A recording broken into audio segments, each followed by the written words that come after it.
tarde. Então, um dos assuntos que eu considero mais importante no estudo do ocultismo, né, é esse processo de autoconhecimento e autotransformação. Porque sem ele, a gente não consegue sair do mesmo, né?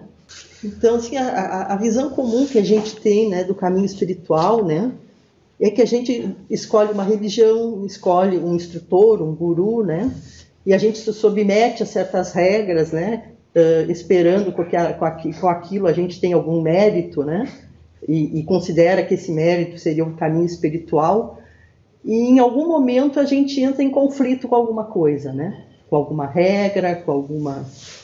E aí a gente larga aquela religião, aquele guru, troca para outro e o processo é o mesmo. Ou seja, a gente trocou 6 por meia dúzia. Porque, na verdade, não é a religião ou o guru que é o problema, mas o próprio método. Esse método de cópia, né? A gente, quando entra para uma religião, a gente pensa que a gente tem que se submeter a certas coisas. O se submeter não cria nenhuma transformação interior, não nos modifica em nada.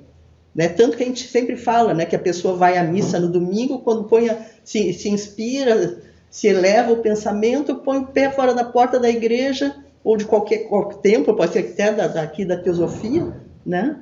E a vida continua tudo igual. Né? Então, o problema é que a gente não está olhando para o processo da maneira correta, né? Talvez ao longo do tempo, né, quando a humanidade era mais, digamos assim, na infância da humanidade, né, ela precisasse ser guiada. É como fosse as religiões fossem um pai que nos dá as regras que a gente segue, que a gente obedece, né? Mas de tempos para cá, eu tenho a impressão que me dá é que a gente teve um certo plus de consciência, que a gente agora é como se fosse a nossa adolescência, né? Que o nosso pai começa a dizer assim, agora tu vai andar com as tuas próprias pernas. Então, usei muito de trecho do Krishnamurti, né? Somos estranhas criaturas, peregrinamos a lugares distantes, procurando uma coisa que está tão longe de nós. Viajamos até o outro lado do mundo à procura do mestre e não damos atenção ao nosso criado. Não compreendemos as coisas triviais da vida, nossas alegrias e lutas cotidianas, e queremos compreender o mistério e o oculto. Não conhecemos a nós mesmos, mas estamos dispostos a servir e a seguir todo aquele que nos prometa uma recompensa, uma esperança, uma utopia. Enquanto estivermos confusos, o que escolhermos tem que ser também confuso. Sabemos de tudo isso e, no entanto, os nossos desejos e anseios são tão fortes que nos impelem para ilusões sem fim.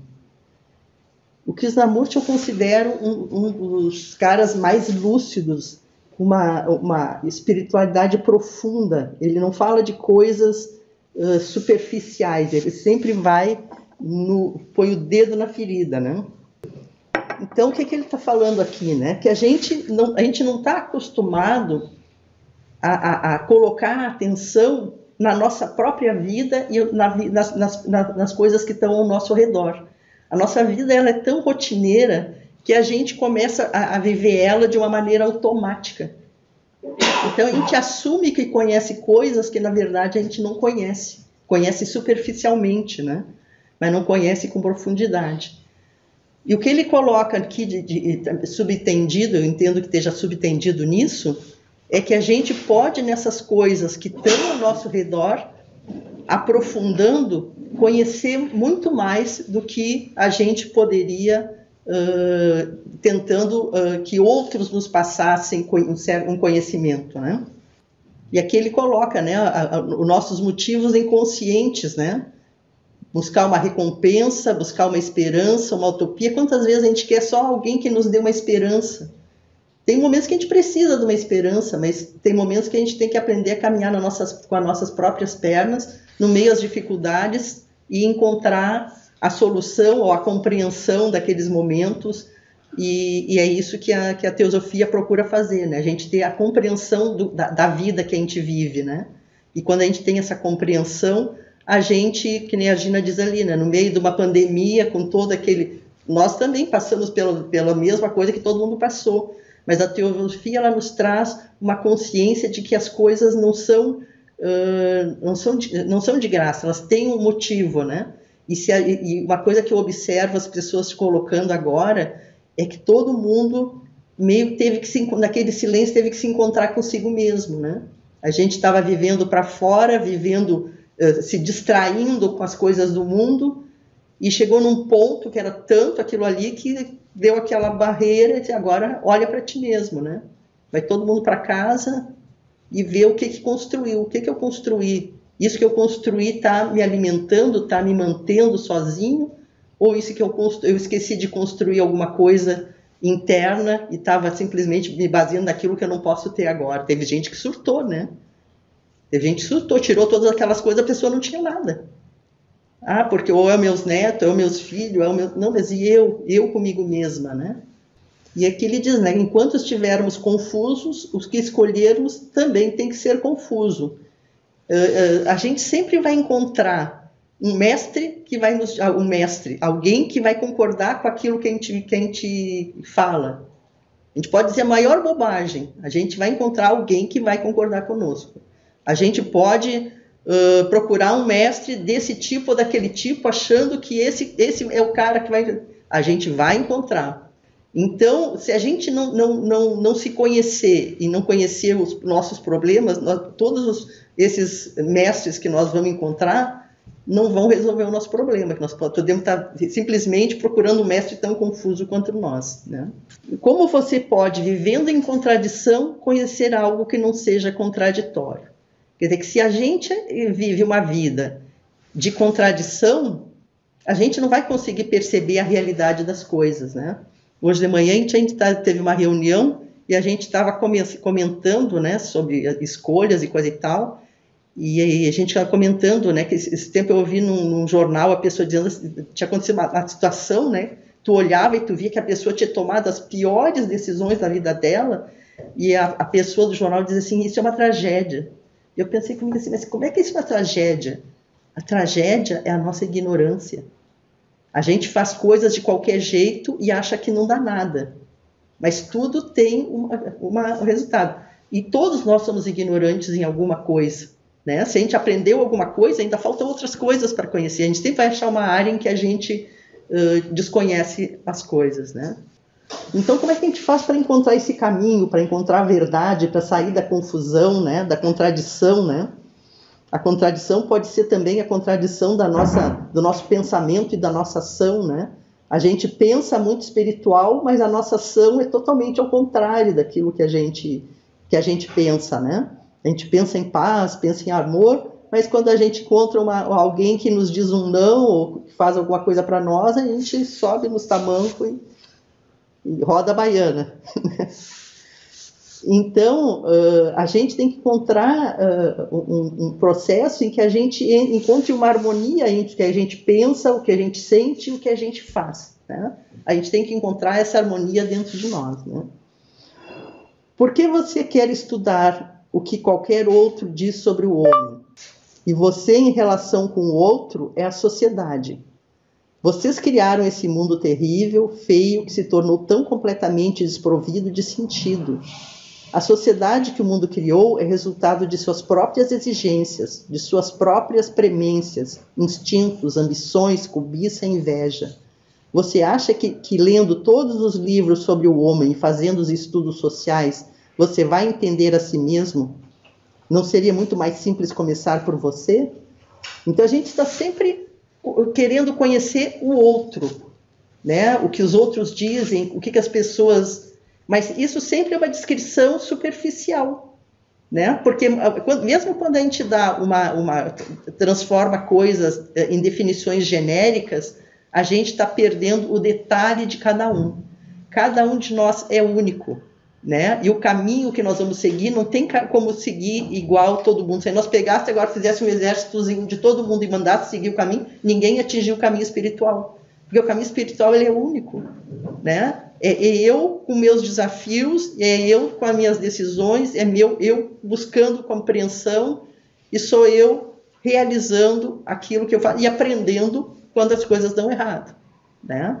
Então, o caminho espiritual, ele é também um caminho meio científico, né? Mas é um caminho que a gente tem que ter atenção. A primeira coisa que a gente tem que fazer para começar a entender a nossa vida e começar a compreender o mundo ao nosso redor é botar atenção na nossa vida. Observar as coisas como é que elas acontecem de fato, os fatos, e não a nossa imaginação, ou o nosso ideal, ou os fatos, começar pelos fatos, né? Perceber os fatos como eles são, né? Então aqui ele diz, né? Você é a humanidade inteira. Por quê? Porque todos nós temos os mesmos mecanismos, né? Tanto corporais, emocionais, mentais, psicológicos, espirituais. Agora, como a gente usa isso, é que a gente tem que se dar conta, né? Você, em relação ao outro, é a sociedade. Então, a sociedade, ela se gera a partir das nossas relações, né? E isso constrói a sociedade. Agora, se a gente não se dá conta de como é que é a nossa relação com o outro, com cada um dos outros, a gente não consegue construir uma sociedade melhor, né? Se nós queremos mudar a sociedade, nós temos que mudar a nós dentro dessa sociedade também, porque nós somos parte desse produto, né? Então, aqui ele sugere que a gente comece por nós mesmos, né? O Sirihan, que foi presidente, foi o 5º presidente da Sociedade Teosófica, ele diz: a sabedoria não pode ser comunicada por outro, pois ela é a fonte incomunicável que deve ser descoberta por você mesmo. Existe uma diferença entre conhecimento e sabedoria, né?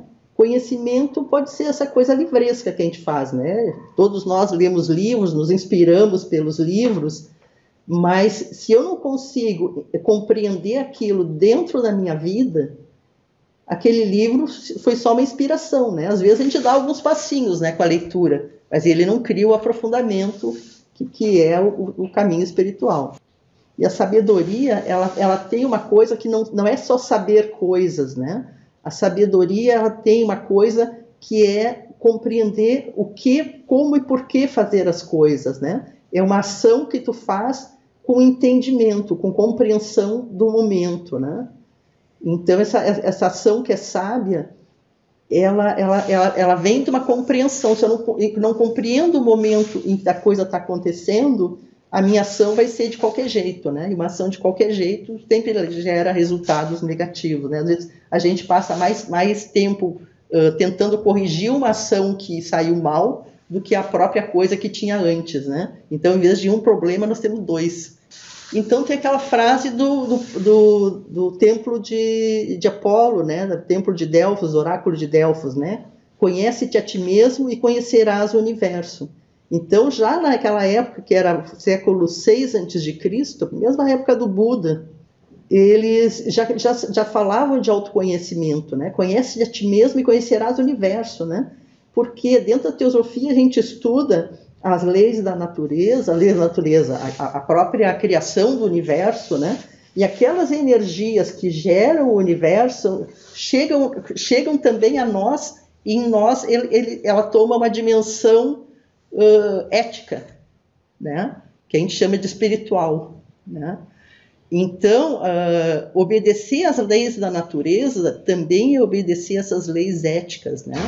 E para obedecer isso, a gente vê que, mesmo quando a gente quer ser ético, tem situações da vida que são tão drásticas que fazem com que a gente, às vezes, meio que esqueça dessa ética espiritual, né?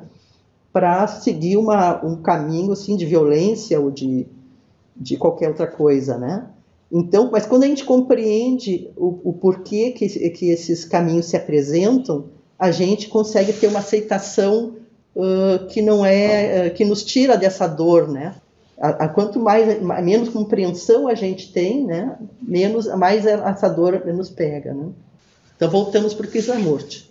O autoconhecimento não se dá em conformidade com nenhuma fórmula. Você pode consultar-se com um psicólogo ou psicanalista para descobrir coisas sobre si mesmo, mas isso não é autoconhecimento. O autoconhecimento surge quando temos consciência de nós mesmos no relacionamento. o que revela o que somos de momento a momento. O relacionamento é um espelho em que podemos ver-nos como realmente somos, mas a maioria de nós é incapaz de olhar-se tal como é no relacionamento, porque imediatamente começa a condenar ou justificar aquilo que vemos. Nós julgamos, avaliamos, comparamos, negamos ou aceitamos, mas nunca observamos realmente o que é. E para a maioria das pessoas isso parece ser a coisa mais difícil de fazer. Contudo, somente isso é o começo do autoconhecimento. Então, na teosofia, a gente diz que o problema está sempre na mente, né? A mente, quem é que compara, aceita, nega, avalia, é a mente inferior, que a gente chama, né? A mente inferior, ela é feita não para autoconhecimento, ela é feita para coisas práticas, triviais, para meu trabalho, né?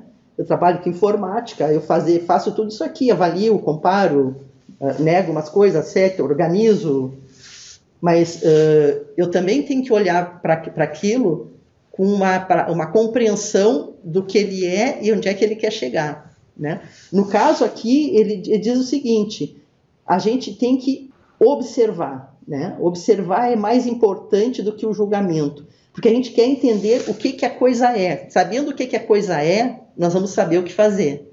Então a gente não precisa julgar, não precisa comparar, não precisa negar, só enxergar a coisa como é. Quando a gente fica observando a coisa como ela é e se mantém naquela observação, aquilo traz uma compreensão que é o que a gente precisa, né, para saber os caminhos que a gente tem que tomar, né? Agora, quando a gente começa, a mente se coloca dentro dessa observação e começa a julgar, a gente já dá um ponto final, né? Ah, isso aqui está errado, isso aqui está certo, isso aqui não sei o quê. A gente parou de observar, a gente parou de conhecer. Quando a gente para de observar, a gente para de conhecer. Então, esse conhecimento, para ser profundo, a gente tem que se manter no conhecimento e como se aquilo ali fosse uma coisa nova que a gente está conhecendo hoje, né? A gente tem uma bagagem muito grande de vida e as nossas experiências foram gravadas na memória, né? Então, geralmente, quando a gente observa uma coisa, a própria mente vai na memória buscar nossas experiências do passado e traz para o presente. Mas, às vezes, as condições do passado não são as mesmas do presente. Então, eu tenho que olhar para o presente. Então, fazer esse esforço, né, de se manter observando o presente, sem essa interferência do passado, é perceber o que é, né? Perceber o que é. Quando eu percebo o que é, eu consigo ver as relações e as intenções por trás das coisas verdadeiras, e eu começo a compreender e eu percebo caminhos, né? Caminhos possíveis, caminhos que não são possíveis, caminhos que eu consigo harmonizar, ou coisas que eu tenho que deixar para depois, né? Nem tudo a gente consegue resolver também, né? A nossa cultura nos ensina que somos ignorantes e precisamos de alguém que nos guie. A filosofia esotérica, baseada na nossa origem divina, nos coloca como deuses no exílio, mostrando que dentro de nós existe a potencialidade do discernimento que ainda não foi desenvolvido. Então, a Blavatsky tem essa frase aqui, que para mim é lapidar, né? Dentro de ti está a luz do mundo, a única luz que pode iluminar o caminho. Se fores incapaz de encontrá-la dentro de ti, inútil é procurá-la em outro lugar. Então, a gente começa o caminho na escuridão, né? A gente tem um mundo, o mundo fala muitas coisas, hoje tu tem gente falando de todos os tipos de coisa, de todas as maneiras, mas e eu? O que eu penso? O que eu vejo? Né? O que eu entendo? Né? Então, ela está dizendo aqui que dentro de nós existe uma luz interior que pode iluminar e nos dar esse discernimento, essa compreensão. Essa luz, às vezes, ainda não está ligada porque a gente não usou, né? Ela é potencial porque a gente não costuma fazer esse processo de atenção e de observação sem julgamento, né? Agora, quando a gente começa a fazer esse processo, deixa aquelas situações ou uma pessoa no fundo da nossa consciência com a intenção de compreender, A gente meio que silencia essa mente que julga, né? No momento que a gente silencia essa mente que julga, a consciência ela sobe para níveis superiores, que a gente chama de níveis espirituais. E dentro desses níveis superiores, na teosofia seria Budi, né? Existe uma inteligência. E essa inteligência ela é essa luz que ilumina o caminho, né? Essa luz que vai nos mostrar o que está acontecendo e qual é a realidade, né? Esse aqui é um esquema, né, do timing. Ele tem no Homem, Deus e o Universo. Então ele mostra os diversos níveis da consciência, né, de fora para dentro, né? Então a consciência existe, o Buda fala do caminho do meio, né? Então dentro de nós existe um centro, que é esse centro espiritual, e que nós vamos de fora para dentro, do plano físico para o plano astral ou emocional, né? Então nós temos um aspecto físico do nosso corpo, nós temos o aspecto emocional, nós temos um corpo emocional, nós temos um corpo mental, que tem o mental inferior e superior, temos um corpo búdico, que é onde está a inteligência espiritual, um corpo átmico, que tem a vontade, né, espiritual, e corpos superiores, plano Anupadaka, plano Adi. A nossa consciência é como um dial que vai conectando com, né? Às vezes eu estou conectada à minha consciência nas minhas emoções, então eu estaria conectada com o plano emocional. Às vezes, quando eu estou com meus pensamentos, estou refletindo, estou usando meu corpo mental, e a minha consciência, às vezes eu vou olhar uma coceira que eu tenho aqui, estou concentrada, estou com a minha consciência no plano físico. Então a gente vai conectando a nossa consciência com esses diversos corpos, né? Esses de cima, a gente não consegue conectar tão direto, né? E eles nos chegam muitas vezes através do corpo mental, né? Então ele vem, o corpo búdico, essa inteligência espiritual, ela se conecta com o corpo mental e nos dá intuições, né? No início a gente tem aqueles flashes, né? Alguma coisa, uma ideia, uma coisa que a gente não viu, né? Às vezes eu acordo de manhã assim com uma ideia de uma coisa que eu não tinha me dado conta. Isso aí já é um corpo búdico nos dando um flashzinho. Então ele aproveita o horário da noite que a gente relaxa, né? A mente está relaxada, porque ele precisa, para falar, ele precisa que a mente relaxe, né? Que a mente não esteja toda hora falando, né? O silêncio é importante, né? Um pouco de silêncio é importante, né?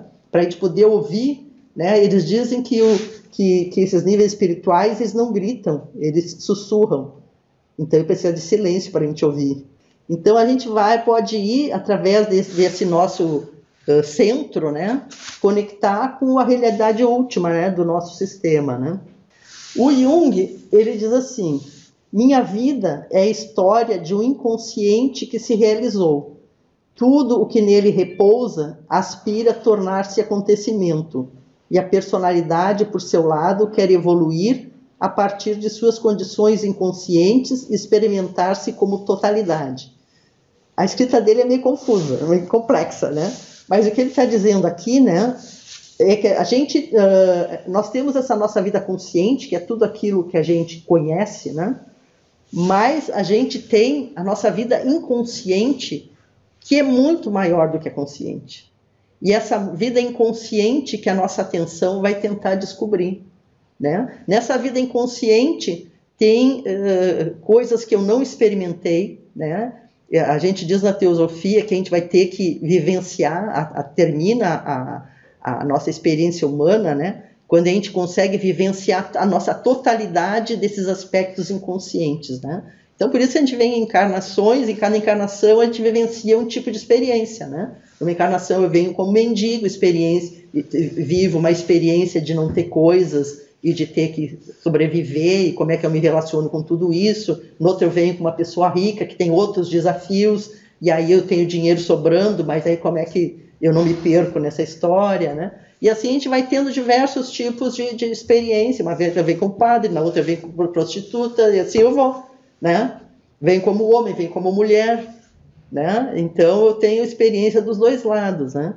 Então essa variedade de experiências vai construindo essa totalidade que eu preciso atingir, né? Então a gente é mais ou menos como um iceberg, né? A gente tem aquela pontinha fora da água que é a parte consciente e a parte embaixo da água que é imensa, que a gente desconhece, né? E esse desconhecido, ele pode, a gente pode vir a conhecer a partir desse processo de mergulhar, né, pela meditação no nosso inconsciente também, né? E através das experiências da vida. Então é isso que ele fala aqui, né? A história de um inconsciente que se realizou, ele veio para fora, né? E tudo que nele repousa tornou-se acontecimento, veio para a nossa experiência diária. E a personalidade, por seu lado, quer evoluir a partir de suas condições conscientes e experimentar-se como totalidade, ou seja, trazer esse inconsciente para o consciente. Ele tem uma frase que ele fala que tudo que é inconsciente se torna um gatilho, né? Então tem aquela situação que a pessoa toca numa coisa e a gente achava que a gente já estava no céu, estava quase virando santo, e a pessoa toca naquela coisa e a gente se perde total. Faz coisas que a gente nem imaginava que faria. Por quê? Porque tem um gatilho inconsciente em algum lugar, né? Alguma coisa que eu não admito, alguma coisa que da minha vivência em algum lugar eu marquei aquilo como uma coisa não desejável ou uma expectativa que eu tenho.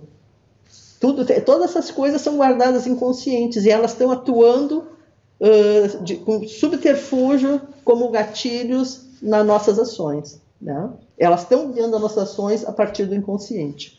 Quando eu consigo trazer essas coisas para o consciente, elas não me dirigem mais. Então, esse processo do autoconhecimento é um processo de trazer essas coisas do inconsciente para o consciente também. Esse aqui é um esquema, né, dos 7 planos, né, e dos 7 corpos do homem, né? O universo tem 7 planos de matéria e nós temos 7 corpos, né, com a mesma matéria. Então aqui eles chamaram também de personalidade, né, tudo aquilo que é consciente, corpo físico, corpo emocional, corpo mental, mas mesmo esses têm aspectos inconscientes, né? E aqui os corpos espirituais. Esses aqui eu estou naturalmente consciente, né? Já estamos com eles conscientes, né? Mas esses aqui só através da meditação, né? E da reflexão, e da atenção, da auto-observação, né? O Krishnamurti diz assim: uma violeta não pode se tornar uma rosa, mas a violeta em si mesma pode ser uma flor perfeita. Então, esse processo de a gente se tornar igual aos outros, eu quero ficar igual ao meu guru, igual a isso, igual àquilo, não é um processo, né? Porque nós temos uma singularidade, né? Então, nós temos que trazer para fora essa nossa singularidade, né? Descobrir que ela está encoberta por todas as experiências da vida, que a gente foi ao longo da nossa vida incorporando coisas sociais e conceitos, e isso aí se torna um processo limitador.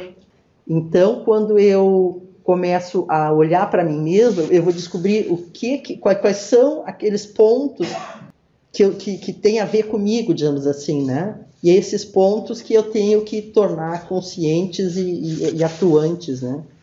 Então, se eu não posso ser uma violeta, a violeta é tão bonita como a rosa, na sua singularidade, né? Porque a gente diz que a rosa é mais bonita porque a gente tem o processo de comparação. Tu vê que o processo de comparação torna um mais bonito que o outro, né? O relacionamento é um processo de autorrevelação, no qual a pessoa descobre as coisas ocultas do sofrimento. Na interação, a causa primária do atrito é você mesmo, o eu que é o centro do desejo unificado. Se pudermos conceber, não é como o outro age que é de importância primária, mas como cada um de nós age e reage, e que se essa reação e ação podem ser fundamentalmente, profundamente compreendidas, então o relacionamento passará por uma mudança profunda e radical. Nosso relacionamento com o outro não há apenas o problema físico, mas também o de pensamentos e sentimento em todos os níveis. e é possível ser harmonioso com o outro somente quando se está integralmente em harmonia consigo mesmo. Não significa que deva isolar-se, mas compreender profundamente em si mesmo a causa do conflito e da dor. Enquanto dependermos de outra pessoa para o nosso bem-estar psicológico, intelectual ou emocional, essa dependência inevitavelmente cria medo, do qual surge o sofrimento. Ao compreender profundamente sua complexidade, estamos criando uma compreensão que transcende a razão e a emoção. Se basearmos nosso entendimento meramente na razão, então haverá isolamento, orgulho e falta de amor. E se basearmos nosso entendimento apenas na emoção, então não haverá profundidade. Há apenas um sentimento que logo se evapora e nenhum amor. Só a partir dessa compreensão pode haver plenitude de ação. Se não podemos trazer compreensão aos problemas cotidianos de ganância e aos nossos relacionamentos, então buscar tal compreensão e amor em outros reinos de consciência é viver na ignorância e na ilusão. Então a gente vê, né, isso que ele falou aqui, né, que transcende a razão e a emoção, né? O nosso normal é sempre estar na razão e na emoção, né? O que eu estou sentindo, como é que isso me atingiu, a razão ali, aquela mente que fica julgando, fica aceitando ou negando, e esse é o nível mais superficial, né? É o nível superficial. Quando eu digo que a gente se sente como se fosse vítima, né? Como se a gente fosse, como se o mundo estivesse contra nós, né?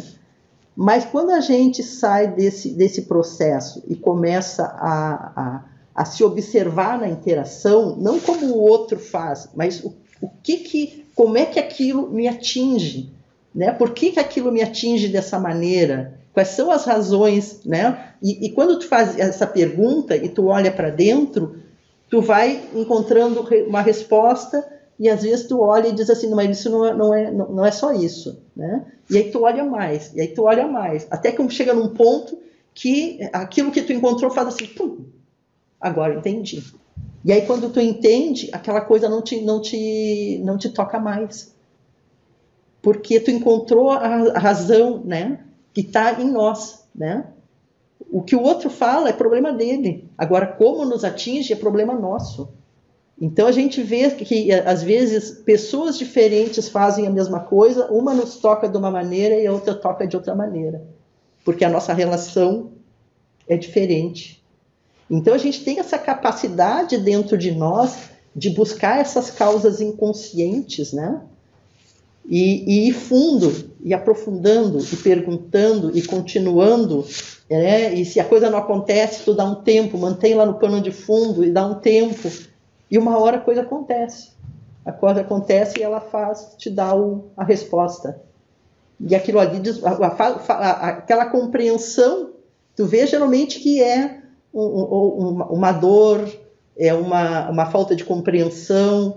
Às vezes tem conteúdos que a gente juntou quando era criança, né? Compreensões de criança, infantis, que a gente gerou um conceito.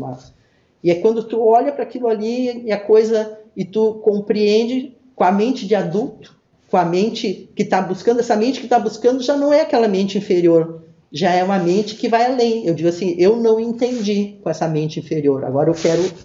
Então tu está buscando conteúdos nesses corpos superiores, né? Tu está lançando perguntas para ti mesmo, mas para o universo também. Mas é o universo que está dentro de ti. Todas as perguntas vêm a partir de ti. E aí tu vai encontrando essa voz do silêncio, né? Que é aquela vozinha que te responde, que te traz uma pergunta, que não é uma voz, né? Não tem som, mas é uma compreensão. Então esses recursos todos estão dentro de nós. E esse recurso nos traz um conhecimento em primeira mão. Ninguém nos disse, e ninguém... quando alguém nos diz, é uma coisa genérica. E agora não, eu vi com meus olhos, eu encontrei dentro de mim e eu consegui desfazer esse nó. E eu agora me conheço melhor. Eu me conhecendo melhor, eu conheço a dificuldade de sair desse processo. E conhecendo a dificuldade, eu consigo compreender a dificuldade do outro. A gente tem dentro de nós esses recursos todos que a gente não usa, não costuma usar, né? Talvez a gente use em algumas situações, mas a gente pode usar elas no dia a dia, para todas as situações. E aí a nossa vida vira uma coisa mais interessante, porque nós estamos, é uma vida de descoberta. Qualquer situação da nossa vida alimenta esse nosso mundo de descobertas, né? Se você não segue alguém, você se sente muito só. Fique sozinho, então. Por que você tem medo de ficar sozinho? Será que é porque quando você é confrontado com você mesmo, como você é, descobre que é vazio, maçante, burro, feio, culpado? Olhe para isso, não fuja. No momento em que fugir, o medo começa. Então, tu vê que esse processo é um processo de nós conosco mesmo. E uma das coisas que o nosso ego pessoal mais tem medo é de ficar sozinho, olhar para dentro.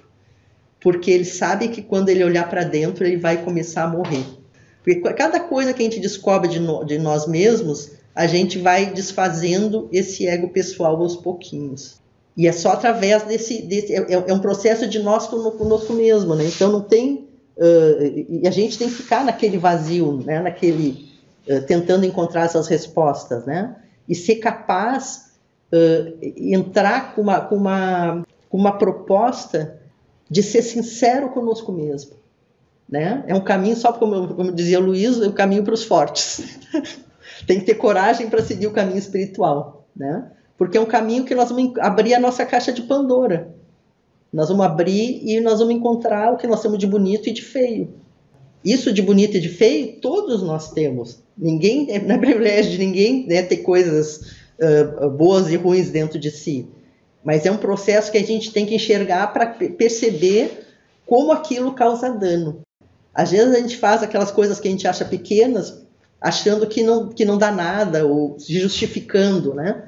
Mas tudo aquilo que a gente faz, a gente começa a se dar conta do dano que aquelas coisas fazem. E a gente não querendo aquele dano para nós mesmos, a gente também não vai fazer para os outros. Então, o caminho espiritual é um caminho que tu não espera receber para dar. A gente dá, porque dando a gente vai transformando a nossa vida vai ficar diferente. O resto do mundo a gente está fora do nosso escopo. A gente não consegue mudar o mundo. Mas mudando a nós mesmos, a gente está mudando, é mais um que está indo para o outro lado. Então só isso acho que já justifica o nosso esforço, né? E até porque é um caminho que quando chega assim, esses desafios da vida, tu olha eles com outro olhar. Né? Tu não tem o mesmo sofrimento que tu tinha antes. Porque antes tu tinha ilusões, tu tinha esperanças ilusórias. E agora tu percebe a realidade. E essa realidade, ela está dentro de um processo da própria natureza, e o que é, o que não é. E o resto é a gente querer se iludir, ou não querer se entristecer, mas a realidade, ela tem que ser aceita, né? Então aqui ele fala, né, que quando a gente encontra alguma coisa, a gente não pode fugir daquela coisa, né? A gente tem que continuar olhando para ela, porque quando a gente continua olhando para ela, uma hora ela se desfaz. Não é aquela coisa da depressão que tu te identifica e tu vai junto. Como se fosse a depressão, tu vê ela chegando, é como se fosse uma coisa que estivesse acontecendo, mas não é tu. Quando tu consegue encontrar esse centro, tu não está identificado com aquilo. Tu é um observador daquilo. Então tu vê o processo psicológico, digamos, da depressão acontecendo, mas não é tu, não é mais tu. Porque tu te desidentificou com aquilo. Mas se você não prega nenhum dogma, então se vê frente a frente com o que realmente é. O que é? É pensamento, prazer, sofrimento, o medo da morte. Quando você compreende a estrutura do seu viver diário, com sua competição, sua avidez, ambição e busca de poder, então verá não só o absurdo das teorias salvadoras e gurus, mas também poderá encontrar o fim do sofrimento, o fim de toda a estrutura construída pelo pensamento. O aprofundamento e compreensão dessa estrutura é meditação. Então você verá que o mundo não é uma ilusão, mas uma terrível realidade que o homem nas relações com seus semelhantes construiu. Aqui ele fala da compreensão da estrutura construída pelo pensamento, né? Na filosofia esotérica eles falam muito da mente, né, do pensamento, como o que cria a ilusão. Procura o rajar do pensamento aquele que produz a ilusão. Então nós temos diversas ilusões de coisas que o pensamento construiu, né? O Krishnamurti tem um áudio dele, né, que ele fala, né, o pensamento construiu as religiões, o pensamento construiu as catedrais, o pensamento construiu... Então o pensamento construiu uma série de coisas e a gente está dentro dessa estrutura criada pelo pensamento. Se tu está numa cidade, tu não te dá conta nem das leis da natureza. Eu ainda cresci de pé no chão, plantando feijãozinho, né, indo para uma praia lá no meio do nada. Então, assim, tu tinha contato com a natureza. A criança que mora aqui dentro da cidade não tem acesso, não conhece nem a natureza. O ciclo da natureza, né? A natureza ainda por mais que a gente tenha uma inteligência, a natureza ainda é que manda, e a gente não conhece nem o ciclo da natureza, nem a nossa natureza.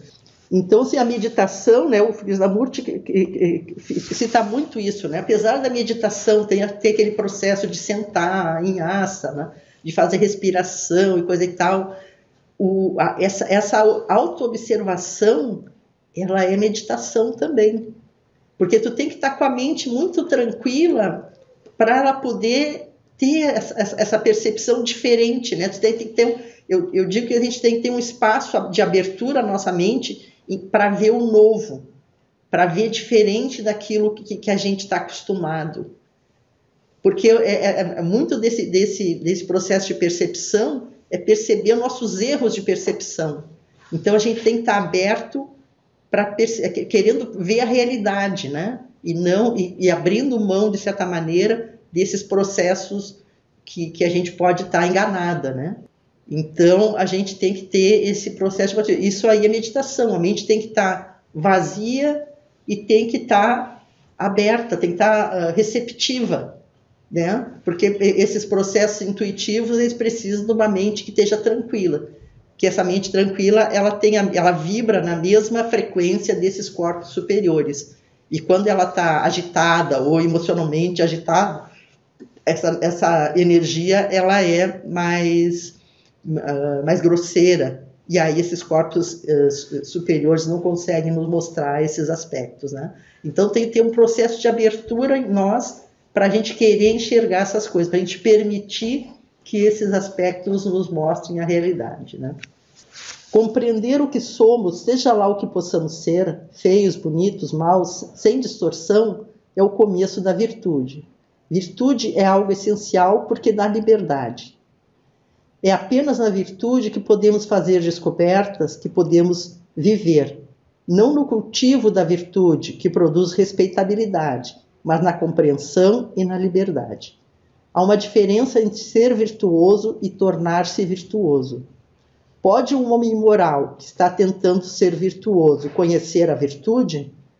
O homem que não é moral nunca poderá ser livre, portanto, nunca poderá descobrir o que é a realidade. A realidade só pode ser encontrada por meio da compreensão do que é. E para que se compreenda o que é, deve haver liberdade. Liberdade do medo do que é. Então, no nosso viver, a gente quer as coisas, a gente quer ser bonito, a gente quer ser bonzinho, a gente quer, né, ter reconhecimento, quer uma série só das coisas boas. Ser mal, ser feio, ser desagradável, ser o quê? Essas coisas a gente não quer ver. Quando a gente fica assim repartido, ele fala que a gente tem uma ação parcial. A gente faz um olho, fecha um olho para a nossa parte ruim e olha só para a outra. Mas a gente não está conseguindo agir integralmente, né? Então, quando a gente olhar tudo isso, a gente vai ter que aceitar, não, eu sou assim, isso aqui também está em mim. E quando isso aí está em mim, e eu torno consciente, eu consigo administrar isso. Então, eu só vou conseguir sair desse processo se eu não tiver medo de olhar para isso. Não é que eu vou ficar me torturando para o resto da vida. Eu vou ter a compreensão, eu vou ver, eu vou perceber quando é que aquilo acontece, de que maneira, qual é o gatilho, coisa e tal. E aí eu vou estar, não vou estar mais sujeito a que aquilo aconteça sem a minha... Eu vou ter certo controle. Não gosto de dizer controle, porque controle é do ego também, né? Mas eu consigo administrar aquilo ali de alguma maneira. Então ele coloca essa diferença, né, entre ser virtuoso e tornar-se virtuoso, né? Quando a gente lê sobre as virtudes, né, na Igreja Católica, né, tem a relação das virtudes, eu gosto de ler também sobre as virtudes para me inspirar, mas quando a gente tenta, a virtude ela não nasce de a gente tentar se tornar virtuoso, ela nasce da gente tirar o impedimento àquela virtude.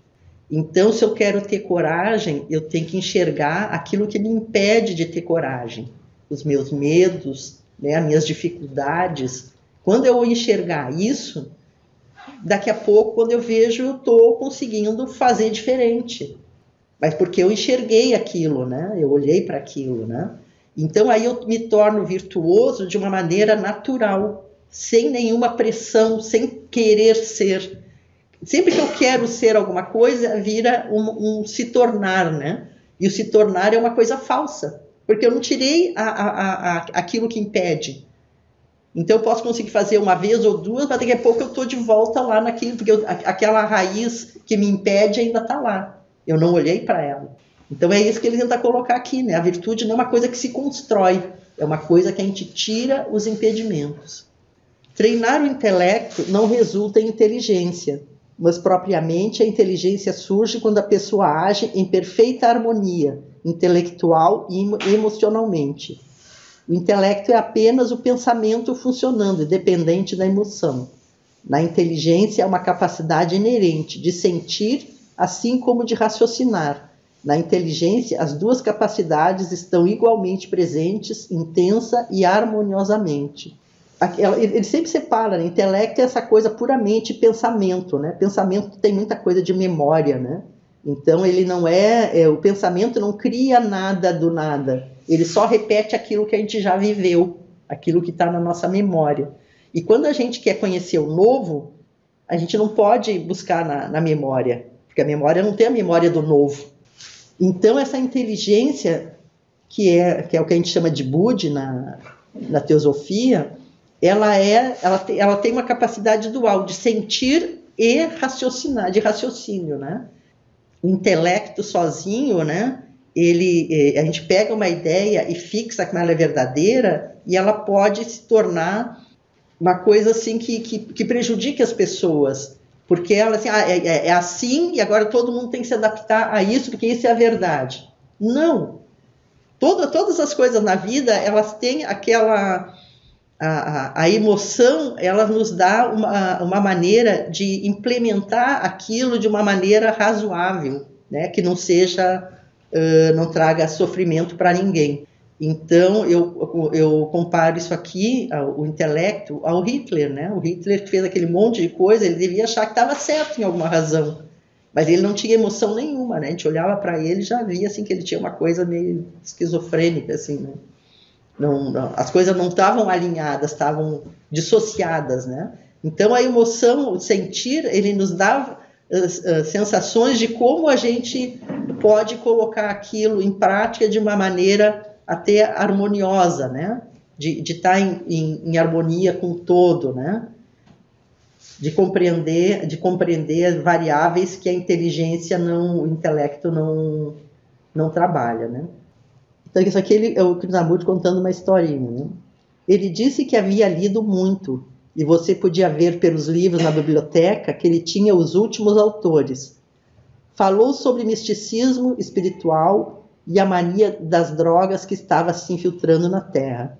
Ele era um homem rico e bem-sucedido. E por trás dele estava o vazio e a superficialidade, que não podem ser preenchidas com livros, quadros ou pelo conhecimento do comércio. A tristeza da vida é essa, o vazio que tentamos preencher com todo o truque concebido pela mente, mas esse vazio permanece. A sua tristeza é o esforço vão de possuir. Dessa tentativa vem a dominação e a afirmação do eu, com suas palavras vazias e as ricas lembranças de coisas passadas que nunca voltarão. E esse vazio e solidão que, isolando o pensamento, cresce e se mantém nutrido pelo conhecimento que criou. E essa tristeza do esforço vão que está destruindo o homem. Então a gente pode preencher a nossa vida com todo tipo de coisas que o pensamento traz. Mas isso não nos preenche, né? Não preenche a nossa necessidade interior. Então, externamente, nós estamos cheios de coisas, mas internamente a gente continua com vazio. Que foi o que aconteceu na pandemia, né? As pessoas pararam de fazer todas aquelas coisas que elas faziam no mundo e a gente chegou dentro de casa e encontrou com vazio. E dentro desse processo, desses 2 anos aí, a gente mesmo teve muitas reflexões, né? Teve esse processo de observar a si mesmo, né? Quem estava sozinho, então, né? O que eu construí, o que eu tenho, o que me traz preenchimento, né? O que eu faço com a minha vida, né? Quando eu não tenho nada, a gente tem coisa, tem nosso interior, né? Todo mas olhando para fora parece nada, né? É esse olhar para dentro que vai criando esse preenchimento, né?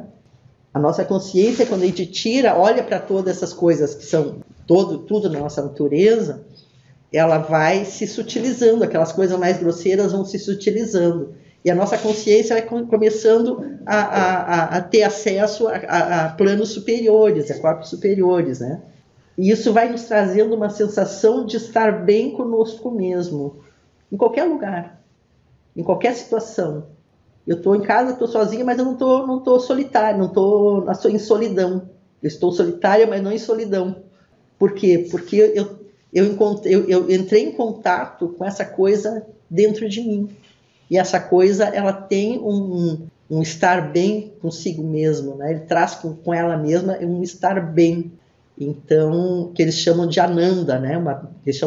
Traduzem como bem-aventurança, mas é um estar bem. Eu não preciso de coisas para preencher o meu vazio. O orgulho é uma coisa estranha. O orgulho em coisas pequenas e por coisas grandes. Em nossas posses, em nossas conquistas, em nossa virtude. O orgulho de raça, nome, família, na capacidade, na aparência, no conhecimento. Nós fazemos de tudo isso um alimento para o orgulho, ou recorremos à humildade. O oposto do orgulho não é humildade. Ainda é orgulho.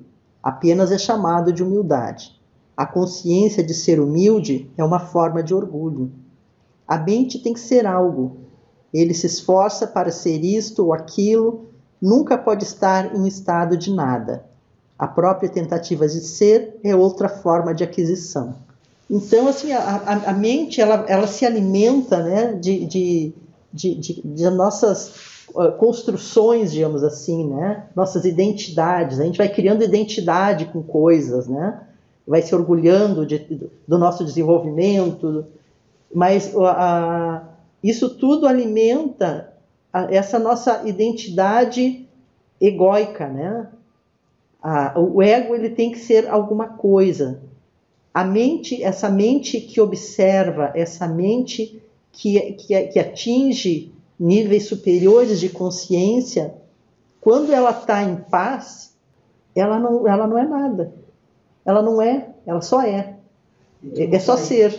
Então, quando a gente simplesmente não sou isto ou sou aquilo, eu sou, a consciência ela está como num processo de espera, ela está limpa, ela está sem pensamentos, ela está sem identidade, e isso não torna ela nada, ela simplesmente é.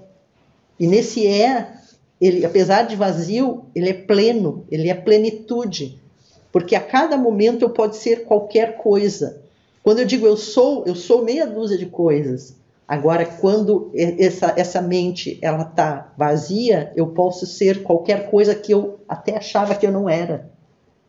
Né? Existe uma potencialidade toda na nossa consciência que ela se apresenta no momento em que eu não me identifico com as coisas, com esses eu sou, que são aspectos limitadores. Eu sou tudo, é que nem a Gina diz ali, né? Eu estou na minha casa, Mas eu não estou pensando em mim, não estou pensando em solidão, não estou pensando na minha vida. Eu estou aqui vivendo, estou pensando na minha vida, estou consciente. Eu não tenho consciência de solidão, porque eu não estou pensando em mim mesma.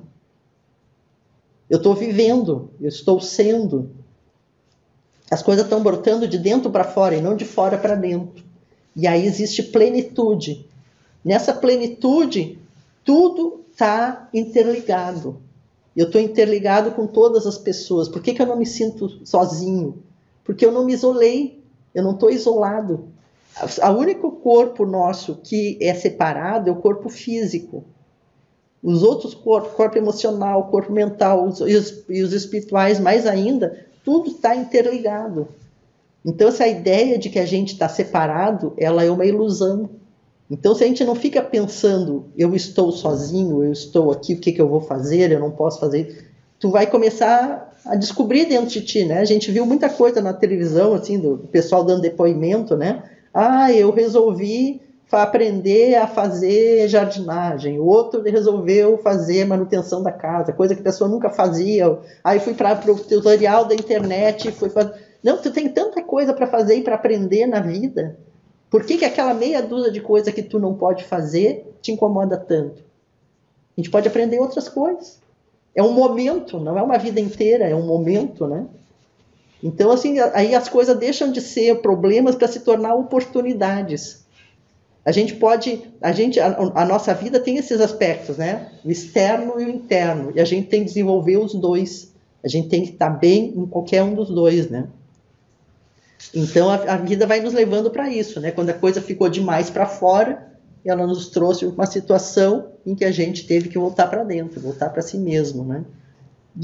Se todos nós fizermos um sincero autoexame de nossos pensamentos não revelados, nossas reações a pessoas e coisas, vamos perceber quão distante estamos do estado de harmonia interior no qual só a perfeição é possível e sem a qual todas as nossas ações precisam ser parciais. Realizar a plenitude é ser capaz de viver plenamente e utilizar a totalidade do nosso ser, interesse e atenção, em qualquer ponto de contato com o mundo exterior. Infelizmente, temos desenvolvido diferentes tipos de camadas em nossa natureza, um filete de rigidez aqui, uma cobertura de areia movediça ali, de forma que somos severos e resistentes em uma situação e predispostos demais a ceder em outra. Somos inquietos, entusiasmados para certas coisas e inertes e insensíveis para outras. Existe um conflito contraditório constante em nossa personalidade. Então aqui ele fala dessa autoanálise, né? Eu gostei dos nossos pensamentos não revelados, né? A gente tem muita coisa que a gente esconde da gente mesmo, né?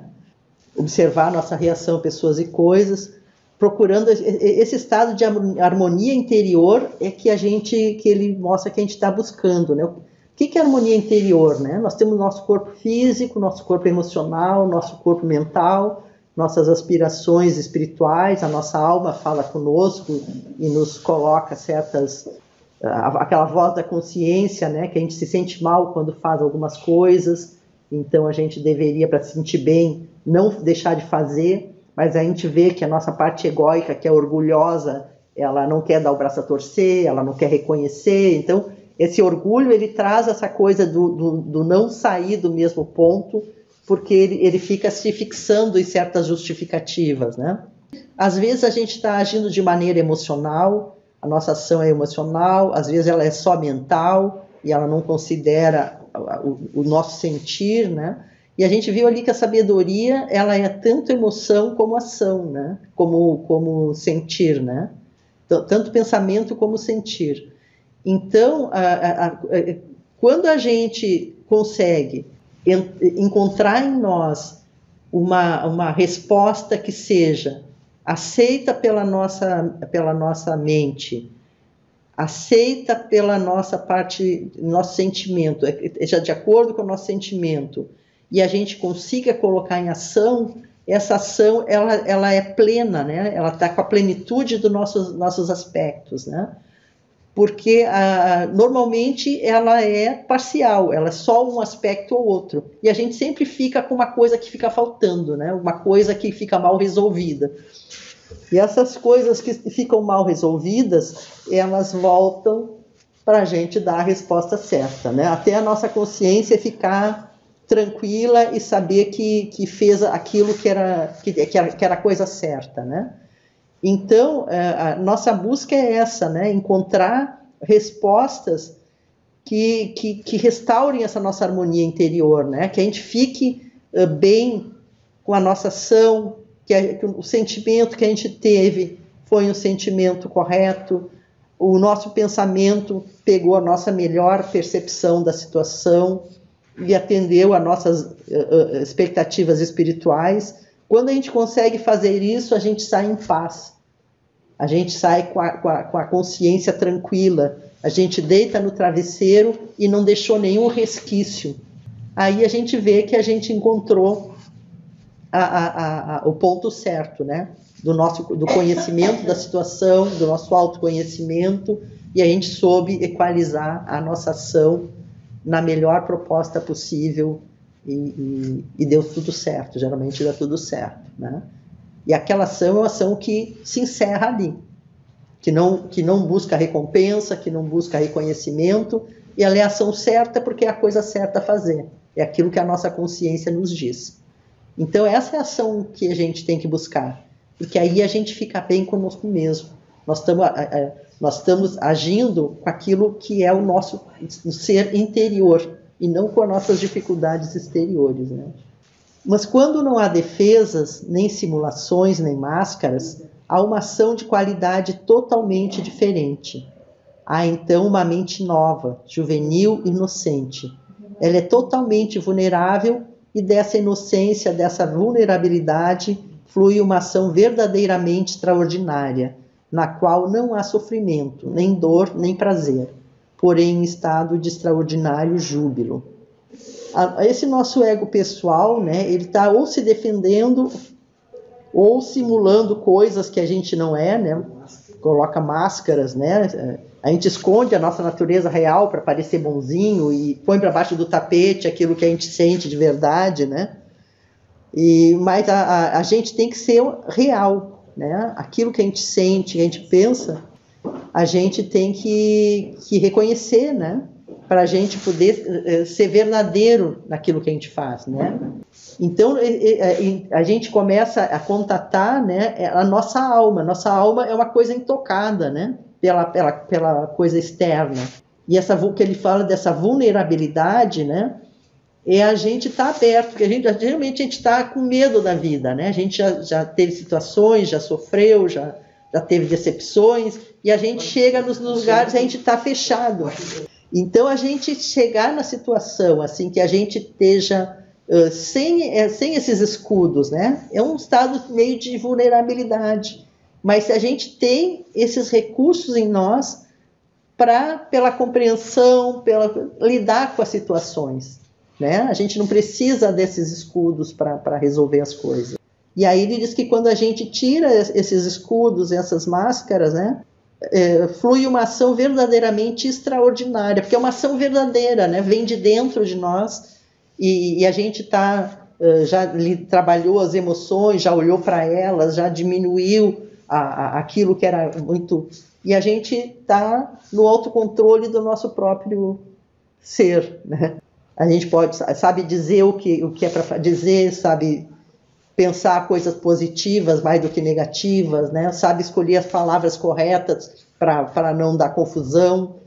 O budismo fala muito, né, da reta palavra, né, aprender a falar, né? A gente tem que aprender a falar de uma maneira que não gere mais confusão do que estava antes, né?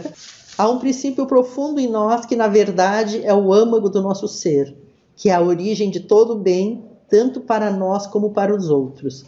Se mesmo por um momento pudermos tocá-lo, poderemos ser capazes de extrair daquele momento a percepção de algo de valor imperecível, presente em tudo, um valor que não poderíamos mais ignorar em qualquer apreciação de nossos companheiros humanos, de qualquer ação bem-sucedida, ou até daquelas vidas inferiores que entregam a fraternidade universal.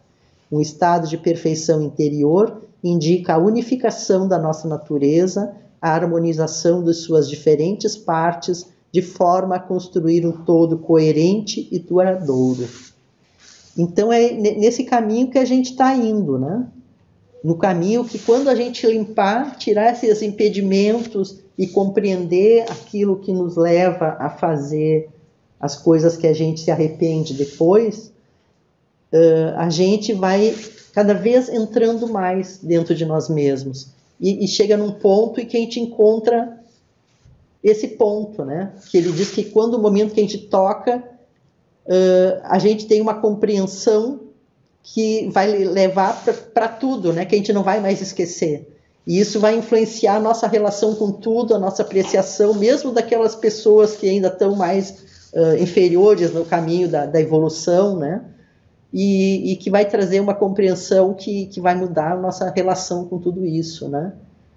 Então, acho que o Pedro que dizia que, né, que uma vez que a gente tenha visto, sido tocado por algum momento nesse ponto, que a gente não esquece mais, né? Que aquilo ali começa a gerar, nos chamar para fazer as mudanças, né? E esse é o que ele chama do estado de perfeição interior, a unificação da nossa natureza, né? Então a gente não trabalha mais em partes, ou só com a mente, ou só com as emoções, ou só com o espírito, ou a nossa ação, a nossa emoção, a nossa mente, nossa alma, digamos assim, né? Então tá trabalhando em conjunto. Não está mais, eu gostaria de fazer o bem e estou fazendo mal, né? A gente é meio assim descompassado, né? Não, eu estou conseguindo fazer aquilo que eu sinto e como a minha alma fica tranquila e encontra paz, né? A consciência do mundo é o seu conteúdo. O seu conteúdo é basicamente prazer, medo, sofrimento, um sentimento ocasional de preocupação ou compaixão que logo se esgota e desaparece. Quando o conteúdo daquela consciência é mudado, ele afeta a consciência do mundo.